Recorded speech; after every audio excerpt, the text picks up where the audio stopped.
गुरुर्ब्रह्मा गुरुर्विष्णु गुरुर्देवो महेश्वरा गुरुर्साक्षात् परं ब्रह्म तस्मै श्री गुरुवे नमः। जय सोमनाथ विद्यार्थी मित्रों, ધોરણ 12 વિજ્ઞાન પ્રવાહ જીવ વિજ્ઞાન પાઠ 16 પર્યાવરણની સમસ્યાઓ, જેમાં આપણે આગળ બીઓડી બાયોકેમિકલ ઓક્સિજન ડિમાન્ડની વાત કરી. જળાશયોની અંદર દૂષિત પાણી કે જેની અંદર અશુદ્ધિઓ છે એ છોડવામાં આવે તો જળાશયનો ઓક્સિજન છે એ આ અશુદ્ધિઓને દૂર કરવામાં વપરાઈ જાય છે, એટલે કે દ્રાવ્ય ઓક્સિજનનું પ્રમાણ ઘટે, બરોબર, અથવા તો ઓક્સિજનની ડિમાન્ડ વધે છે. આ ઉપરાંત બીજો એક પ્રશ્ન, જળાશયોમાં આકર્ષક આકારની તરતી વનસ્પતિઓ, એની ઉપર આછા જાંબુડિયા રંગના પુષ્પો જોવા મળે છે. આકર્ષક પુષ્પો જળાશયની અંદર તરતી આકર્ષક વનસ્પતિ છે કે જેની ઉપર આછા જાંબુડિયા રંગના પુષ્પો જોવા મળે છે. આ વનસ્પતિ કે જે તેના સુંદર પુષ્પો માટે ભારતમાં લાવવામાં આવી હતી, જળાશયની અંદર વાવી દેવામાં આવે, પર્ણો આકર્ષક થાય, પુષ્પો આકર્ષક થાય, એટલે જળાશયનું સુંદરતામાં વધારો થાય, જેના માટે એને બહારથી ભારતમાં લાવવામાં આવી હતી, બરાબર, અને જળાશયોમાં વાવવામાં આવી હતી. તેમની અતિશય વૃદ્ધિના કારણે આપણા જળમાર્ગોમાં અવરોધ ઊભો થવાની પાયમાં લીધી છે. હવે લાવ્યા હતા આકર્ષક પુષ્પો અને પર્ણો માટે કે જે જળાશયની શોભા વધારે, પણ જેમાં જળાશયમાં વાવી તો એમાં મોટી સમસ્યા એ સર્જાણી કે ખૂબ જ ઝડપી વૃદ્ધિ છે. પરિણામે એવો પ્રશ્ન ઊભો થયો કે જળ માર્ગો બંધ થઈ ગયા, બરોબર, જળ માર્ગોમાં અવરોધ ઊભો થયો અને એટલી બધી વૃદ્ધિ કે તેમને દૂર કરવાની માનવની ક્ષમતા કરતા પણ ખૂબ જ ઝડપી વિકાસ પામે છે, ખૂબ જ વૃદ્ધિ પામે છે. હજી તો આપણે એને કાપીએ, આખા સરોવરમાંથી દૂર કરી દઈએ એ પહેલા તો પાછું સરોવર ભરાઈ જાય છે. આ વનસ્પતિનું નામ છે જળકુંભી, વોટર હાયસિન્થ, જે વિશ્વની સૌથી વધારે સમસ્યારૂપ જલીય નિંદણ છે. મોટા ભાગના જળાશયોને તે ખૂબ જ પથરાય, વિકાસ પામી અને ભરી દે છે. અને બીજું નામ છે ટેરર ઓફ બેંગાલ તરીકે પણ ઓળખાય છે. જળકુંભી, વોટર હાયસિન્થ કે ટેરર ઓફ બેંગાલ. તેઓ સુપોષી જળાશયોમાં વિપુલ પ્રમાણમાં વૃદ્ધિ કરે. જ્યાં ગંદુ પાણી ઠલવાતું હોય ત્યાં પોષણ સ્તર ઊંચું હોય છે. ફોસ્ફેટ, એમોનિયા, યુરિયા આવા પદાર્થોનો, સલ્ફેટ આવા આયનોની જે પાણીમાં વધારે જમાવટ હોય, એટલે કે દૂષિત પાણી હોય, તેની અંદર ખૂબ જ વિપુલ માત્રામાં આ વનસ્પતિ વૃદ્ધિ કરે છે. અને પરિણામે શું થાય તો કે એ જે કંઈ પોષક દ્રવ્યો છે એ પોષક દ્રવ્યો આ વનસ્પતિ લઈ લે છે, મેળવી લે છે. બીજું, જમીન ઉપર પાણીની સપાટી ઉપર છવાઈ જાય છે, એટલે નીચેના જે જલીય સજીવો છે અથવા જલજ વનસ્પતિઓ કે પ્રાણીઓ છે તેને પ્રકાશ પહોંચતો નથી કે ઓક્સિજન પાણીની અંદર વાતાવરણનો ઓક્સિજન દ્રાવ્ય થઈ શકતો નથી. પરિણામે પ્રકાશ અને ઓક્સિજન ન મળવાને કારણે આ જે જલીય નિવસન તંત્રના અન્ય સજીવો છે તે ભયાનકતામાં મુકાઈ જાય છે, ભય સ્થાને આવી જાય છે. એટલે કે અહીંયા નિવસન તંત્રની ગતિશીલતામાં અસંતુલન ઊભું કરે છે. અહીંયા નિવસન તંત્રમાં પણ આહાર શૃંખલા હોય છે. સૂક્ષ્મ જીવાણુઓ, એની ઉપર તરતા સજીવો, જલજ વનસ્પતિઓ, એને ખાનારા સૂક્ષ્મ જીવાણુઓ, એનાથી મોટા જીવાણુઓ, માછલીઓ અને પક્ષીઓ, આવી આહાર શૃંખલા હોય છે. પણ વોટર હાયસિન્થ જળકુંભી જળાશયની સપાટીમાં પથરાઈ જાય છે, પરિણામે બીજી બધી જ આહાર શૃંખલાઓ તૂટી ગઈ છે, બીજા બધા જ સજીવો છે નાશ પામે છે. એટલે અહીંયા નિવસન તંત્રની ગતિશીલતામાં ઇમ્બેલેન્સ, અસંતુલન ઊભું થાય છે. આ ઉપરાંત આપણા ઘરોની સાથે દવાખાનાઓના જે વાહિત મળ છે એમાં ઘણા અનિચ્છનીય રોગકારક સૂક્ષ્મ જીવોનો સમાવેશ થવાની શક્યતા છે. ઘરમાંથી જે મળયુક્ત પાણી નીકળે છે અથવા દવાખાનાઓમાંથી જે મળયુક્ત પાણી નીકળે છે, તો દવાખાનામાં તો મોટા ભાગે કોણ હોવાનો? રોગિષ્ઠ વ્યક્તિઓ અથવા દર્દીઓ છે.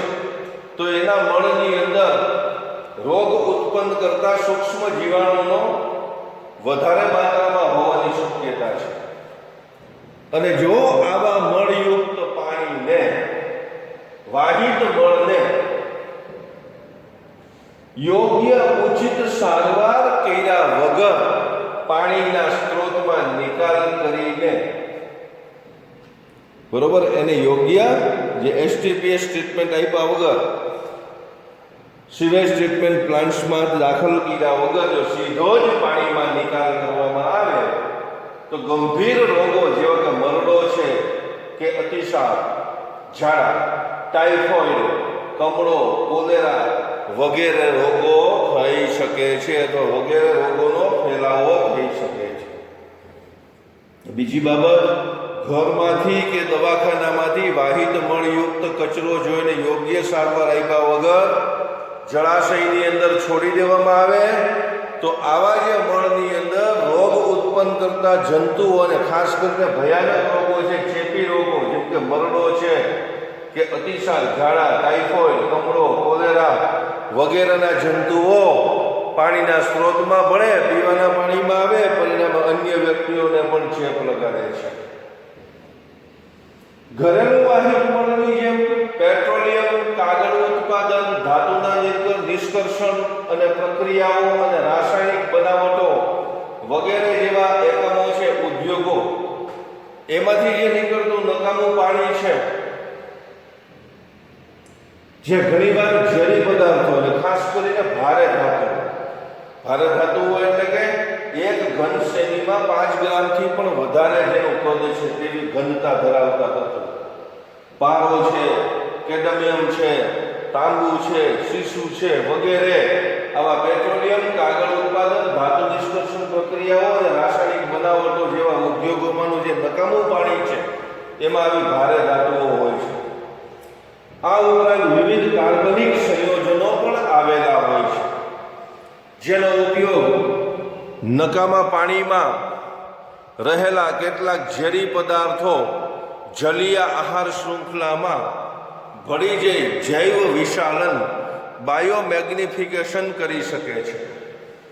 આવા ઉદ્યોગોના નકામા પાણીમાં રહેલા કેટલાક ઝેરી પદાર્થો છે એ પાણીમાં ભળે ત્યાં જલીય આહાર શૃંખલામાં દાખલ થઈ જાય ભારે ધાતુઓ, જૈવિક વિશાલન થાય છે. બરોબર, જૈવિક વિશાલન એનો અર્થ કરવો હોય તો એવું કરી શકીએ કે અનુક્રમિત પોષક સ્તરોએ ઝેરીલા પદાર્થોની સાંદ્રતામાં વધારો થવો.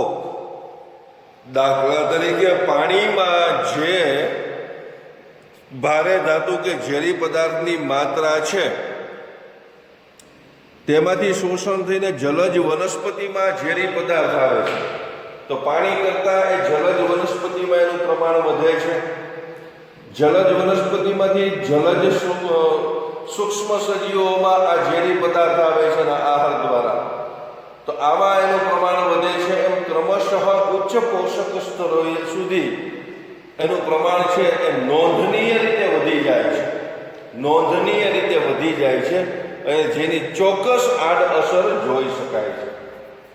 તો અહીંયા જળાશયમાં આકર્ષક આકારની તરતી વનસ્પતિઓ, આછા જાંબુડિયા રંગના પુષ્પો જોવા મળે. આ વનસ્પતિઓ કે જે તેના સુંદર પુષ્પો માટે ભારતમાં લાવવામાં આવી હતી, તેમની અતિશય વૃદ્ધિના કારણે આપણા જળમાર્ગમાં અવરોધ ઊભો થવાથી પાયમાની સર્જાય છે. તેઓ તેમને દૂર કરવાની ક્ષમતા કરતાં પણ ખૂબ જ ઝડપથી વિકાસ પામે છે. તે વનસ્પતિ જ્વાળકુંભી અથવા તો વોટર હાયસિન્થ છે. વિશ્વની સૌથી વધારે સમસ્યારૂપ નીંદણ છે. અને બીજું નામ આપવું તો ટેરર ઓફ બેંગાલ પણ કહેવામાં આવે છે. સુપોષી જળાશયોમાં વિપુલ પ્રમાણમાં વૃદ્ધિ કરે અને તે જળાશયના નિવસન તંત્રની ગતિશીલતામાં અસંતુલન ઊભું કરે છે. આ ઉપરાંત આપણા ઘરોની સાથે દવાખાનાઓનું જે વાહિત મળે છે એમાં પણ અતિ અનિચ્છનીય રોગકારક સૂક્ષ્મ જીવોનો સમાવેશ થવાની શક્યતા રહે છે અને તે ઉચિત સારવાર વગર જો તેને પાણીમાં નિકાલ કરવામાં આવે તો ગંભીર રોગો જેવા કે મરડો, અતિસાર, ટાઇફોઇડ, કમળો, કોલેરા વગેરે થઈ શકે છે.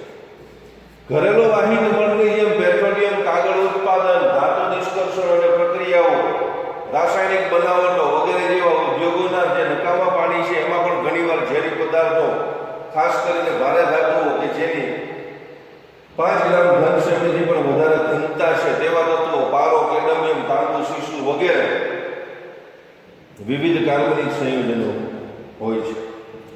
ઉદ્યોગોના નકામા પાણીમાં રહેલા કેટલાક ઝેરી પદાર્થો જલીય આહાર શૃંખલામાં જૈવિક વિશાલન, બાયોમેગ્નિફિકેશન કરી શકે છે.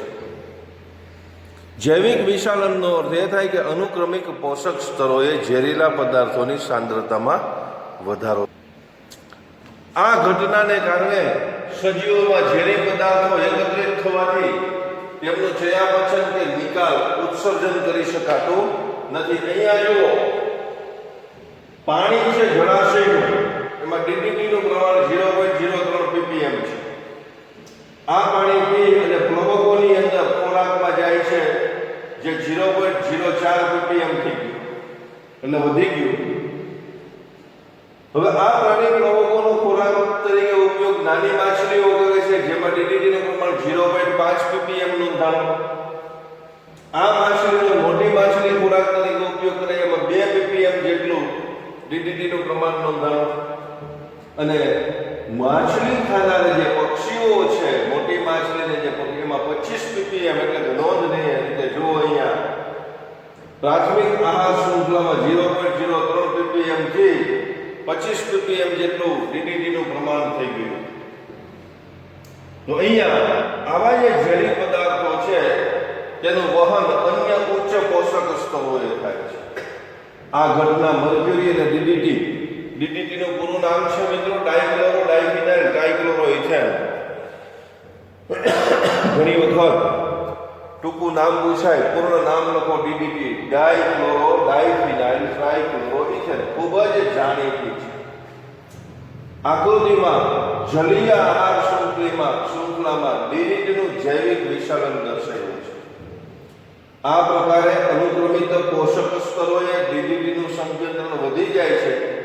કહી શકાય કે જો પાણીમાં ડીડીટીનું સંકેન્દ્રણ 0.03 ppm પાર્ટ પ્રતિ મિલિયન ત્યાંથી શરૂ થઈ જાય તો જૈવિક વિશાલન દ્વારા જે માછલી ખાનારા પક્ષીઓ છે તેમાં તે વધીને 25 ppm સુધી પહોંચી શકે છે. ડીડીટીની ઊંચી સાંદ્રતા પક્ષીઓમાં કેલ્શિયમના ચયાપચયને ખલેલ પહોંચાડે છે. કેલ્શિયમના ચયાપચયને ખલેલ પહોંચવાના કારણે ઈંડાનું જે કવચ છે એ પાતળું થઈ જાય છે અને તેથી જ ઈંડાઓ છે એ પરિપક્વ બને એ પહેલા જ તૂટી જાય છે.